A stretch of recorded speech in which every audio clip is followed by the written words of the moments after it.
మనిషి ప్రాణం కాపాడే డాక్టర్ ని దైవంతో సమానంగా సమాజం భావిస్తోంది.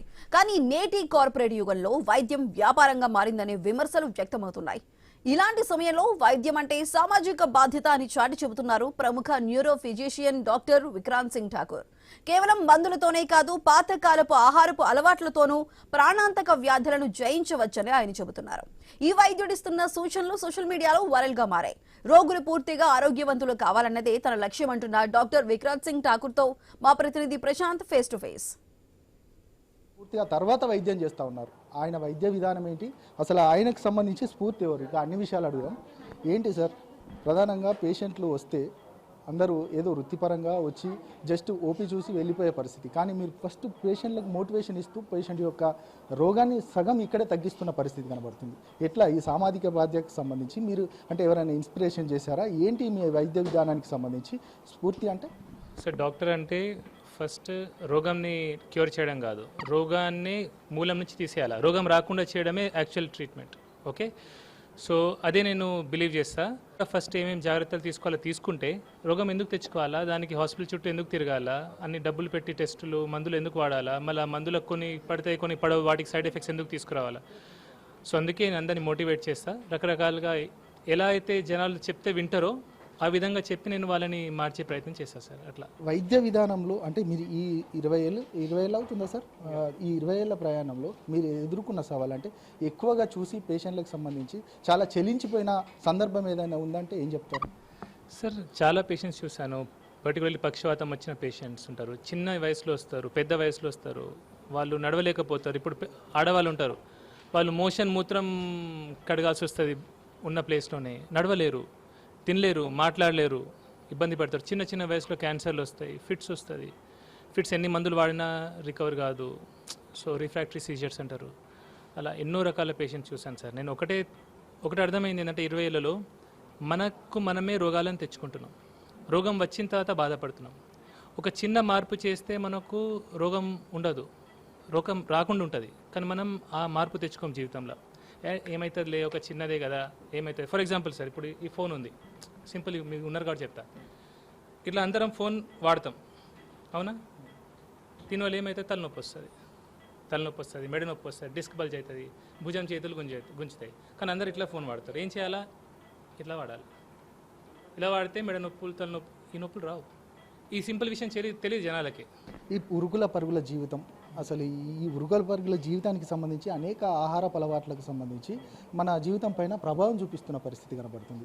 ఎట్లా ఉంటే నిజంగా మనుషుల్లో పూర్తిగా మీరు అన్నట్టుగా మీ దగ్గరికి రాకుండా చూడాల్సిన సిచ్యువేషన్ ఎట్లా ఉందనంటే ఏం చెప్తారు? కొన్ని పనులు చెప్తా సార్. ఇక అన్నీ అందరూ చేయలేకపోవచ్చు. కొన్ని విషయాలు రోజుకి 2 పూటలు తినాలా. 2 పూటలు, 10ంటికి ఒకసారి, 6ంటికి ఒకసారి. పెద్దవాళ్ళు ముందు అదే తినేది, అంతేగా బాపు, 2 టైమ్స్ 2 పూటలు తినేది. అలా 2 పూటలు తినాలా. కార్బోహైడ్రేట్స్ తక్కువ చేయాలా. బాగా వ్యవసాయం పనులు, బరువు పనులు చేసేటోళ్ళు కార్బోహైడ్రేట్స్ ఎంతైనా తినొచ్చు, కానీ మిగతా వాళ్ళు కార్బోహైడ్రేట్స్ ఎక్కువ తినొద్దు. అంటే పిండి పదార్థాలు, అన్నం కానివ్వండి, రొట్టె కానివ్వండి, జొన్న కానివ్వండి, గట్క కానివ్వండి, మొక్కజొన్న, అన్నీ కూడా పిండి పదార్థాలు, అవి తక్కువ తినాలా. ప్రతి మీల్లో ప్రోటీన్ ఉండాలా. యానిమల్ ప్రోటీన్ కానివ్వండి, పప్పులు కానివ్వండి, అవన్నీ ఉండాలా. ఓకే, సో తిన్న తర్వాత కొంచెం నడవాలా, కొంచెం ఎక్సర్సైజ్ ఉండాలా. ఇంకా బయట ఈ ప్రాసెస్డ్ ఫుడ్ అయితే దొరుకుతుందో మనకు, ఏది బయట chocolates, chips, biscuits, okay, cool drinks particularly, అవి వాటికి దూరం ఉండాలా. ఇవి బేసిక్ 3-4 పనులు చేస్తే సార్ 90% రోగాలు రావు. చాలామందికి పక్షవాతం 30-35 బిలోనే వచ్చేసుకున్న పరిస్థితి కనబడుతుంది. ఎందుకు ఈ పరిస్థితి వచ్చిందని అంటే ఇదే సార్, ఫ్రమ్ ఎక్సెస్ ఫోన్ వాడకం నుంచి, వర్కౌట్ చేయకపోవడం, ఎక్సర్సైజ్ లేకపోవడం, తిండిలో కొంచెం కూడా జాగ్రత్త లేకపోవడం, బయట తిండి ఎక్కువ తినడం, బయట అన్ని కల్తీ దొరుకుతున్నాయి. ఇప్పుడు మంచిగా ఎక్కడ దొరుకుతుంది సార్? గ్యారంటీగా మీరు ఎక్కడ పోయి తిన్నా సరే ఈ ఫుడ్ మంచిదని మీరు గ్యారంటీ చెప్పగలరా? ఇప్పుడు రీసెంట్లీ నేను విన్నాను యాక్చువల్లీ, మొత్తం కల్తీ, హైదరాబాద్ అయితే మొత్తం కల్తీ అవుతుందని. సో బయట తినకుండా ఇంట్లో తినాలా, ఇంట్లోనే వండుకొని తినాలా. మనం పిల్లల్ని నిజంగా ప్రేమిస్తే మన పిల్లల్ని మనం ఇంట్లోనే వండి పెట్టాలా. ఏది వండి పెట్టాలా? మన అమ్మమ్మలు, తాతమ్మలు ఆ టైంలో మనకేం వండి పెట్టారో అదే పెట్టాలా. పిల్లోడు ఏడుస్తుందని ఫోన్లు ఇచ్చేయడము అక్కడ స్టార్ట్ అవుతుంది సార్. ఫస్ట్ ఆ చిన్నతనం నుంచే స్టార్ట్ అవుతుంది. ఫోన్ ఇచ్చేస్తాము, ఏడుస్తుందని బిస్కెట్ ఇస్తాము, లాలీపాప్ ఇస్తాము, చాక్లెట్ ఇస్తాము, చిప్స్ ఇస్తాము. ఈ పక్షవాతానికి సంబంధించి గోల్డెన్ అవర్స్ అంటాం. ఎప్పటి వరకు డాక్టర్ని సంప్రదించాల్సిన పరిస్థితి ఉంటుందంటే ఇస్కిమిక్ స్ట్రోక్ హెమరేజిక్ స్ట్రోక్ 2 రకాలు ఉంటాయి సార్. ఇస్కిమిక్ స్ట్రోక్ మనకు 4:30-5 గంటలు, కొన్నిసార్లు 6 గంటల లోపల కూడా థ్రాంబోలైసిస్ చేస్తారు. ఇప్పుడు కొందరు థ్రాంబెక్టమీ చేస్తున్నారు. అవి 12 అవర్స్ వరకు కూడా, 24 అవర్స్ వరకు కూడా కొందరు చేస్తున్నారు. అది కూడా కొన్ని బెనిఫిట్స్ చూపిస్తుంది. థ్రాంబెక్టమీ అంటే పోయి ఆ క్లాట్ని డైరెక్ట్లీ తీసేస్తారు.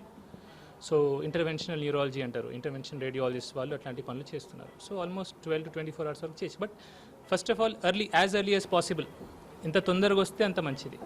రైట్. ఇంకొకటి సార్, అంటే ప్రధానంగా తలనొప్పి, విపరీతమైన తలనొప్పి మైగ్రేన్కి సంబంధించి అసలు దానికి సంబంధించి చాలా మందిలో కనబడుతూ ఉంది. వారు తీసుకోవాల్సిన జాగ్రత్తలు ఏంటంటే కనీసం 4 లీటర్లు నీళ్ళు తాగాల, నీళ్ళు మంచిగా తాగాల. ఓకే, ఫోన్ ఎక్కువ వాడకూడదు, చల్లటివి తీయటివి తినకూడదు, చాక్లెట్స్ తినకూడదు, ఎక్కువ సప్పుళ్ళు గట్టిగా వినకూడదు, బ్రైట్ లైట్లో వెళ్ళకూడదు. బ్రైట్ లైట్ వెళ్ళినప్పుడు ఫోటోక్రోమిక్ గ్లాస్, నల్లటి అద్దాలు పెట్టుకోవాలా. అండ్ చీజ్ లాంటివి, పిజ్జాలు, బర్గర్లు ఉంటాయి, చీజ్ ఎక్కువ తినకూడదు. అండ్ ప్రతి పేషెంట్ కూడా వాళ్ళకి తెలుసా సార్, ఒకటి తినగానే నొప్పి ఎక్కువ అవుతుంది. నేనేం చూసినా అంటే రకరకాలుగా ఉంటుంది. కొందరికి ఇది పడదు, అది పడదు. అది పడదని తెలిసినప్పుడు అది తినకపోతేనే మంచిది. సో ఇవి జాగ్రత్తలు తీసుకుంటే మైగ్రేన్ చాలా వరకు తక్కువ కంట్రోల్ ఉంటుంది. చివరిగా ఏం చెప్తారు? నిజంగా మీ దగ్గరకు వచ్చే పేషెంట్లే కాదు, మిగతా సొసైటీకి ఏం చెప్పదలుచుకున్నారంటే? ఫస్ట్ మీరు హాస్పిటల్కి రావద్దు, మీరు నన్ను కలవద్దు, ఎక్కడ వెళ్ళినా పర్లేదు, కానీ నా దగ్గరికి రాకండి. రావద్దంటే అది నాకు కావాలి. మీరు నా దగ్గర రాకుండా ఉండాలి అంటే నేను చెప్పిన మాటలు వినండి. మీ వీధి చివరిన ఉన్న డాక్టర్లో నాలో తేడా ఏమీ లేదు. నేను చెప్పే మాటలన్నీ వీడియోస్ల ద్వారా చెప్తున్నాను, అవి పాటించండి. మీరు అక్కడ అన్ని ట్రీట్మెంట్ తీసుకొని బాగు కాలేదు, ఇంప్రూవ్ కాలేదు, అప్పుడు మాత్రమే నా దగ్గర రండి. సో ఫస్టే వచ్చేసి ఎందుకంటే మిగతా క్రిటికల్ పేషెంట్స్కి నేను అంత టైం ఇవ్వలేకపోతున్నాను. అట్లా అంతే. Thank you. ఇది విక్రాంత్ గారు చెప్తున్నారు. ఖచ్చితంగా అంటే డాక్టర్ వృత్తిగా కాకుండా ఖచ్చితంగా ప్రతి ఒక్కరు సామాజిక బాధ్యత వ్యవహరిస్తే ఇక పేషెంట్లకి అసలు ఎలాంటి ఇబ్బందులు ఉండవు అనేది కూడా విక్రాంత్ చెప్తున్న పరిస్థితి. కెమెరా పర్సన్ ప్రేమ్ సాగర్తో ప్రశాంత్.